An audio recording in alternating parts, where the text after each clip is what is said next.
après avoir traité le héros nationaliste Ernest Ouandjé de bandit, ils ont choisi de passer à la vitesse supérieure en profanant la tombe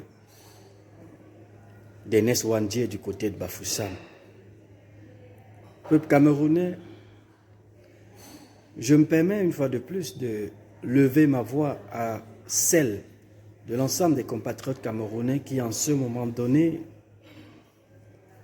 luttent pour un Cameroun meilleur, luttent pour un Cameroun souverain, luttent pour un Cameroun sincère et respectueux.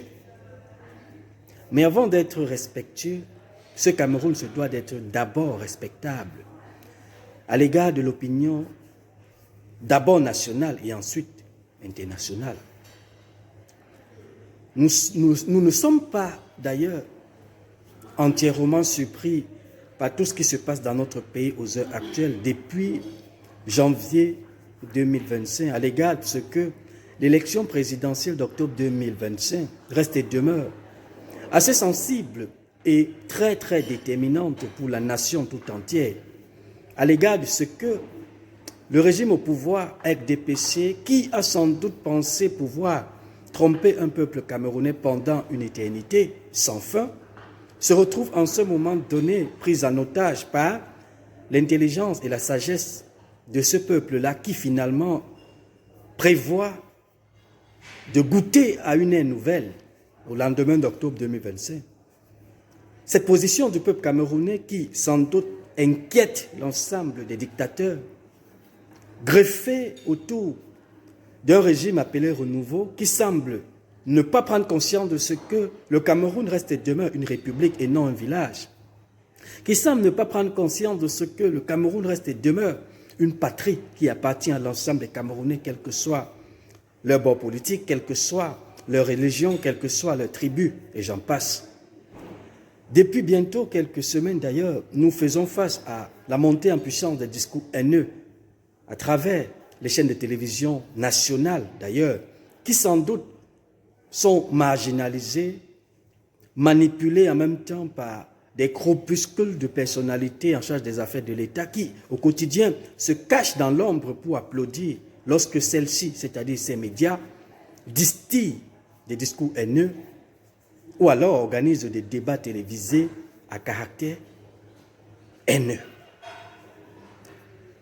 La tombe du héros nationaliste Ernest Ouandjé a donc été profanée par des individus qui sans doute n'ont aucun cœur, certainement aucun esprit bienveillant à l'égard de la nation tout entière.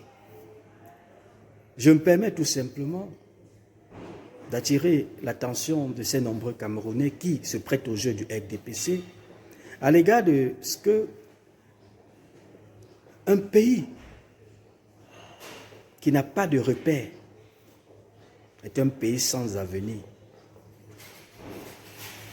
Un pays qui n'a pas de repère est un pays sans avenir. Le repère dont je fais allusion reste et demeure le passé vécu par nos prédécesseurs. Le repère dont je fais allusion ici tantôt concerne l'ensemble des luttes qu'ont effectuées nos prédécesseurs pour en aboutir à une indépendance qui semble d'ailleurs ne pas être totale compte tenu de ce que nous vivons dans notre pays au Cameroun depuis plus de 43 ans de règne. Mais alors si à un moment donné de notre histoire, on se retrouve déjà en train de régner ce passé, il est important pour nous, peuple camerounais, de nous regarder dans les yeux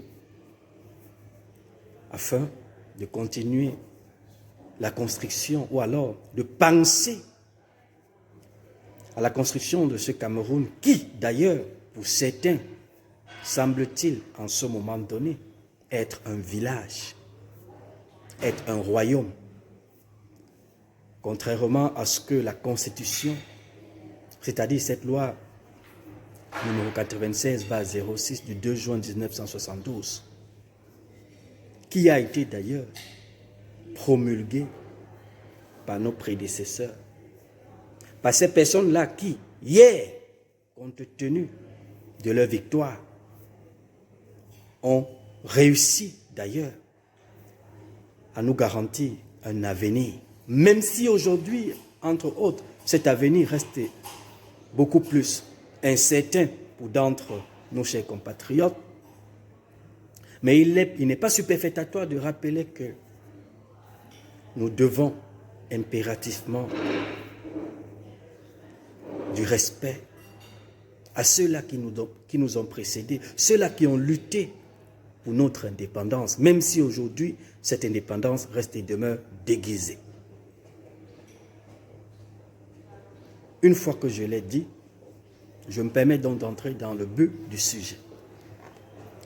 Peuple camerounais, nous avons fait face à cette image qui d'ailleurs est devenue très virale sur les réseaux sociaux depuis hier, c'est-à-dire depuis hier le 10 mars 2025, dans notre pays, du côté de Bafoussam, lorsque l'on a fait face à la profanation de la tombe du héros nationaliste Ernest Ouandié par des individus malsains, malveillants et d'ailleurs inconscients.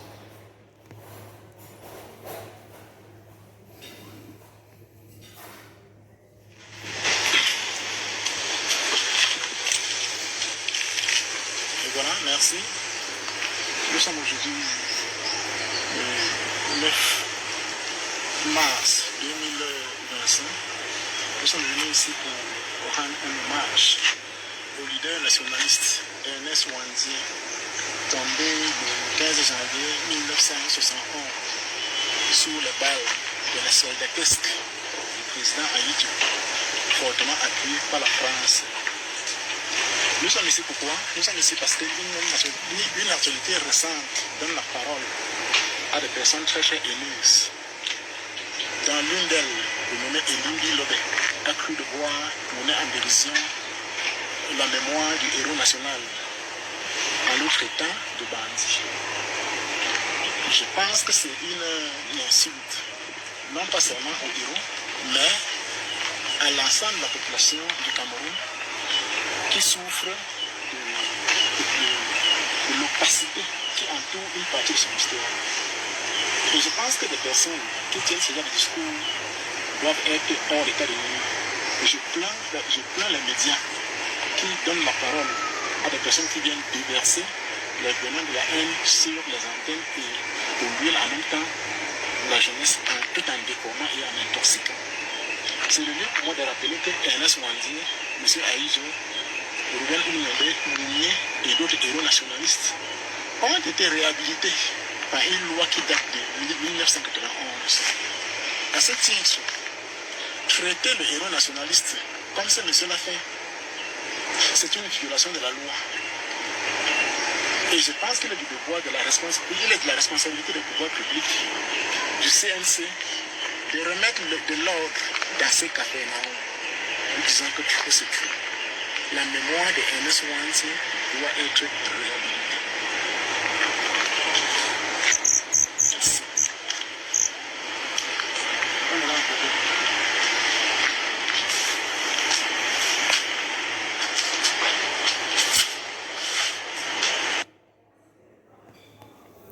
Voilà, c'est donc cette vidéo qui est devenue d'ailleurs virale sur Internet depuis hier, comme je l'ai dit, le 10 mars 2025, lorsque vous pouvez écouter le compatriote camerounais qui s'est rendu sur les lieux à Bafoussam. C'était précisément le 9 mars 2025, date à laquelle la découverte de cette profanation a été actée à travers une telle vidéo telle que vous l'avez écoutée dans son allocution. Alors, avant de donner mon avis, je me permets également de vous faire écouter le reportage de la chaîne nationale Canal 2 International, qui d'ailleurs a fait également un reportage pour la circonstance. La pierre tombale d'Ernest Ouandjé a été vandalisée à Bafoussam. Ce lieu de paix et de recueillement transformé en champ de bataille, des graphismes obscènes et des débris jonchent la tombe de cet héros national, témoignant de l'ignominie de ces vandales. J'ai vu un papa là-bas avec un benskina. Il était en train de filmer. Bon, le type là avait la béquille. Moi, il est remarqué avec sa gauche chaussure. Il avait une chaussure qui était un peu plus longue que l'autre. Il s'est assis sur la tombe du papa là. En un français, ce qu'on a tombe là, s'est écrasé le tout. Bon, en partant, on lui a demandé que il va faire comment de cette tombe-là. Il m'a dit en question que non, il va envoyer la délégation. Bon, il ne connaît pas quelle délégation il s'agit. Il m'a dit qu'il partait dans une autre tombe aussi pour faire aussi la même chose. Non. Cette image est une insulte à la mémoire de cet héros, d'où une vague d'indignation chez les responsables de l'Union des populations du Cameroun dans la région de l'Ouest. C'est un climat délétère que nous vivons tous dans ce pays depuis quelque temps. Vous avez vu qu'il n'y a pas très longtemps, Ernest Ouandjé a été traité de bandit dans les médias et il n'y a pas eu de suite. Au contraire, on croit comprendre que celui qui a traité Ernest Ouandjé de bandit bénéficie de la protection de l'État camerounais à travers des gardes-corps depuis quelque temps. Ernest Ouandjé, qui fut secrétaire général de l'UPC, a été fusillé le 15 janvier 1971. Sa dépouille a été inhumée dans un cimetière situé à proximité de l'église évangélique du Cameroun, paroisse du Plateau. Avant la fin de la journée, une plainte sera déposée et l'UPC se réserve la suite des événements. Aujourd'hui, cette tombe, qui devrait être un lieu de recueillement et de respect, a été profanée. Une atteinte intolérable à la dignité de cet homme qui a sacrifié tout pour son pays. Conformément au reportage de Canal 2 International, on peut également prendre acte et confirmer de ce que, à ce jour, ces haineux et tribalistes considérés comme des pions du RDPC en campagne de déstabilisation et en campagne de violence, d'incitation à la violence dans notre pays. Conformément au reportage de Canal 2 International, on peut donc adouber l'idée de penser qu'en ce moment donné, l'État se montre de près ou de loin complice de ce que font des personnes comme Elimbi Lobert dans notre pays, le professeur Oona Ngini Mathias également, pour ne citer que ces deux personnes qui, en ce moment donné dans notre pays, mettent à mal l'unité nationale au niveau des chaînes de télévision au Cameroun, notamment Info TV, avec Parfer ici comme présentateur par excellence, y compris Bignos avec Ernest Obama, qui, entre autres, en ce moment donné, continue leur besogne, leur sale besogne, avec pour objectif de permettre au RDPC, en fin de compte, de faire comme il a toujours l'habitude de faire pour briguer un mandat de plus. Peuple camerounais, je ne vais pas sortir de l'essentiel. Pourquoi? Parce que, comme je vous l'ai toujours dit, face à toute réalité, face à toute situation, il faut toujours se poser la question de savoir à qui profite le crime, à qui profite tout ce qui se passe en question, à qui profite tout cela. Il faut toujours se poser la question de savoir à qui profite tout cela. Elimbi Lobert a, de façon publique, profané la mémoire d'Ernest Ouandjé à travers la chaîne de télévision Info TV, tout en traitant ce combattant à qui nous devons considération, respect et tout honneur pour la lutte qu'il a menée pour notre indépendance. Nous avons donc observé Elimbi Lobert se placer au-dessus des lois de la République en violant le décret du 21 décembre 1991 signé par Paul Biya, portant réhabilitation des figures historiques du Cameroun, en l'occurrence Ruben Oumniobe, Félix Moumier, Ernest Ouandie en l'occurrence. Ce décret qui a été violé de façon publique par Elembi Lobert, pour qui, en ce moment donné, je ne saurais, entre autres, m'indigner. M'indigner, pourquoi? Parce que on ne peut pas répondre à de l'inconscience par une inconscience. On ne peut pas répondre à un tribaliste en se plaçant comme tribaliste. On ne peut pas répondre à un xénophobe en se plaçant comme un xénophobe. Mais on peut répondre d'ailleurs à un xénophobe ou alors à un tribaliste avec les lois.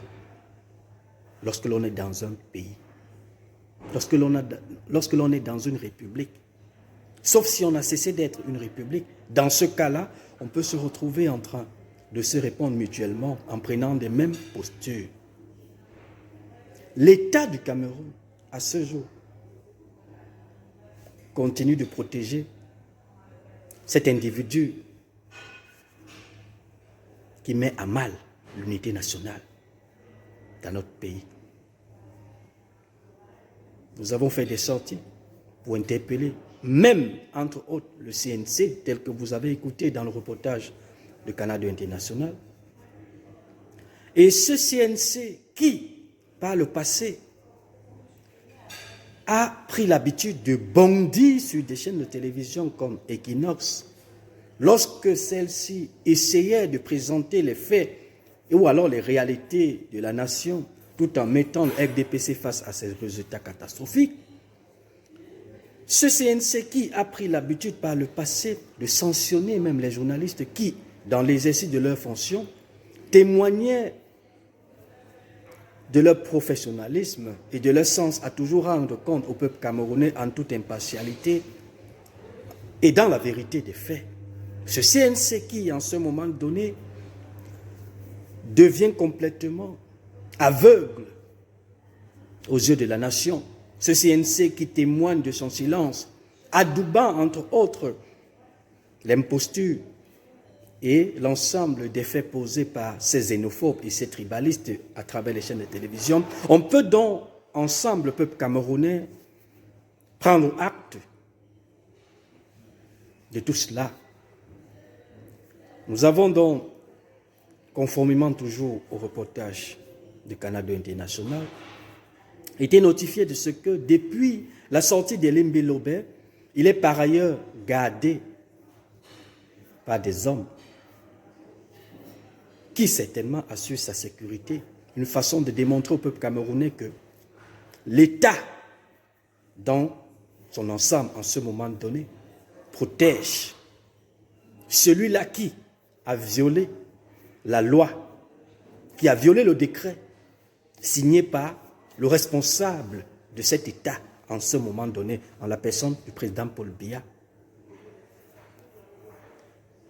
Lorsque nous avons donc pris acte de tout cela, il y a lieu tout simplement de revenir à l'actualité ou alors à l'ensemble des faits d'actualité qui ont entouré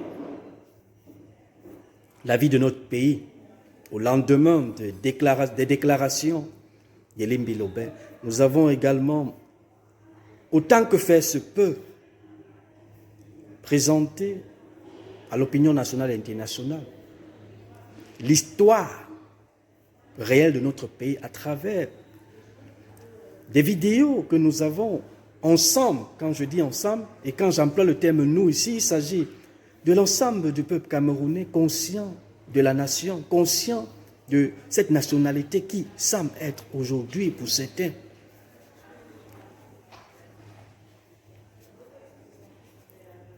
un outil avec lequel on peut jouer quand on veut, quand ça nous plaît et comme on veut. Nous avons d'ailleurs, au même titre que les médias et les chaînes de télévision nationales, en l'occurrence Equinox Télévision, qui a d'ailleurs fait recours à des parents, anciens combattants. Et il y a des reportages du passé qui sans doute suscitaient ou alors permettaient tout simplement à l'opinion publique de rentrer, de faire un rétropédalage sur l'histoire de notre pays afin de mieux se conduire par la suite à travers ces différentes déclarations orchestrées par l'un de nos compatriotes en la personne d'Elimbe Lobé. Dans ma sortie de ce jour, je ne vais pas aussi oublier de rappeler que, au même titre que Elimbe Lobé, nous avons observé par ailleurs en 2020 l'actuel ministre délégué en charge de la justice, Jean de Dieu Momo, effectuer une telle sortie similaire, plaçant Ernest Ouandjé comme étant le chef bandit. D'après ces déclarations, nous avons pris la peine de publier cela pour attirer l'attention de l'État du Cameroun à se saisir de cette affaire afin de prendre des responsabilités ou alors de prendre des décisions qui pourraient, entre autres, anticiper d'éventuels dérapages dans notre pays, ce qui n'a toujours pas été fait à ce jour. Jusqu'à ce que finalement, l'on en arrive à la profanation de la tombe du héros national Ernest Ouandjé, qui, sans doute, repose en paix depuis le 15 janvier 1971. Après avoir subi le traitement que lui a concédé les colons par le passé. Peuple camerounais, je ne saurais tout simplement regretter ce qui arrive à notre pays aux heures actuelles. Et pour ma part, ce que je peux tout simplement réclamer au gouvernement camerounais aux heures actuelles, c'est le respect de la Constitution et du code électoral. Parce qu'en réalité, lorsque nous observons notre pays aujourd'hui dans tous les secteurs d'activité, ça va mal. L'indignation qui semble être pour certaines personnes sélectives est plutôt collective en ce moment donné, en ce sens où on ne saurait, entre autres, continuer d'attendre de ce régime des lendemains meilleurs, plutôt que de nous battre à ce que, ne serait-ce que la Constitution, y compris l'ensemble de ces articles qui, en ce moment donné, encadrent la vie de la nation, soient respectés. Parce que si celui qui prend la peine de signer le décret Paul Biya lui-même n'est pas capable de veiller au strict respect des décrets qu'il a signés, ce n'est pas la Constitution qu'il pourra y veiller. Vous avez vu la sortie d'Elimbe Lobé sur la même chaîne de télévision, naguant les Camerounais, autrement dit, à travers ces déclarations qui laissent croire et qui attestent de ce qu'il est encadré et est protégé par l'État du Cameroun depuis qu'il a posé cet acte de profanation sur la mémoire d'Ernest Ouandjé en violation flagrante du décret signé par le président Paul Biya lui-même. Dans le communiqué ou alors dans le reportage que je vous ai fait écouter, l'UPC, qui est sans doute le parti politique qui a été créé par ce héros nationaliste Ernest Ouandjé avec ses collègues de l'époque, a d'ailleurs annoncé le dépôt d'une plainte contre X. Nous avons tout de même écouté le reportage de Canal 2 International dans lequel un compatriote habitant de Bafoussam qui certainement a observé le passage de ces hors-la-loi sur la tombe du nationaliste Ernest Ouandjé. Nous espérons d'ailleurs que les caméras de surveillance du côté de Bafoussa pourront, entre autres, permettre de mieux éclaircir les déclarations de ce témoin qui, sans doute, a présenté des déclarations pouvant, entre autres, servir à l'État de mettre la main sur ses compatriotes hors la loi qui ont posé cet acte. Mais avant de finir ma sortie, peuple camerounais, je voudrais d'abord et avant tout interpeller l'attention de chacun d'entre vous, chers abonnés, sur la conduite à tenir aux heures actuelles. Nous devons ensemble rejeter toute forme de manipulation. Nous devons ensemble rejeter toute forme d'achat des consciences. Nous devons ensemble rejeter toute forme de division. Nous devons ensemble veiller sur le respect des lois de notre République. Nous devons ensemble protéger notre pays. Nous devons ensemble dire non à toute forme de division. Nous devons ensemble veiller sur notre pays si nous espérons que nous sommes une république. C'est tout ce que je peux dire à l'égard de tout ce qui est en train de se passer aux heures actuelles. Sous les applaudissements du gouvernement. En bon entendeur, salut. Bonne journée à toutes et à tous et à bientôt.